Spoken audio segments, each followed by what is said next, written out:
మక్కల కొనుగోలులో కాంగ్రెస్ ప్రభుత్వ నిర్లక్ష్య వైఖరిపై మాజీ ఎమ్మెల్యే పెద్ది సుదర్శన్ రెడ్డి ఆగ్రహం వ్యక్తం చేశారు. వరంగల్ జిల్లా నర్సంపేట వ్యవసాయ మార్కెట్ను సందర్శించారు.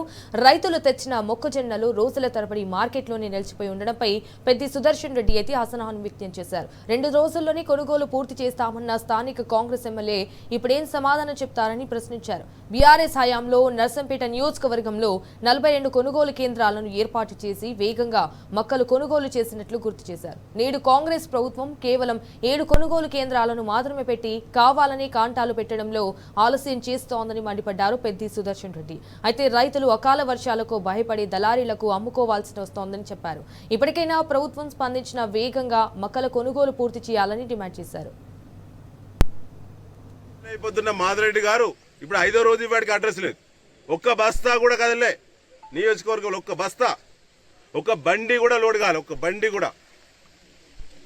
నేను మళ్ళీ అడుగుతున్నా, ఈ నియోజకవర్గంలో పంట 72 లక్షల గన్ని అంటే 72 లక్షల బస్తాల పంట వచ్చింది.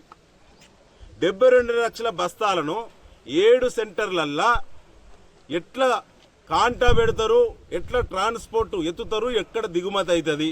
సూటిగా సమానం చెప్పు మాధరెడ్డి గారు. ఇదేనా మీకున్న తెలివి, భగవంతుడు ఇచ్చిన తెలివి? ప్రజల అవకాశం ఇస్తే ప్రజల కోసం ఆలోచించాలి. కాంట్రాక్ట్ పనుల కోసం మీకు పడ్డట్టు బిల్లులు రైతులకు మద్దతు ధర పడద్దా?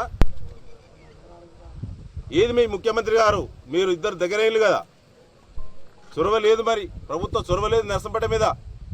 ఆనాడు ముఖ్యమంత్రి గారిని నేను ఒప్పించి కేసీఆర్ గారిని పంట ఎక్కువ వచ్చింది, 42 సెంటర్లు కావాలి అని చెప్పి లొల్లి పెట్టి ప్రతి మండలానికి 6 నుంచి 7 సెంటర్లు పెట్టినాం.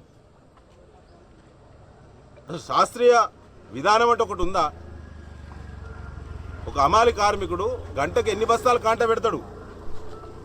72 లక్షల బస్తాలు ఎంతమంది కాంటా పెట్టాలి? 7 కాంటాలలో 72 లక్షలు అంటే 6 నెలలు కావాలి కాంటాలు కావడానికి. ఇప్పుడు దిక్కులేని స్థితిలో బయటికి పోయి అమ్ముకుంటున్నారు ట్రేడర్లకు, ప్రైవేటర్లకి. దీనికి సంపూర్ణ బాధ్యత కాంగ్రెస్ పార్టీదే అని చెప్పి తెలియజేస్తాను.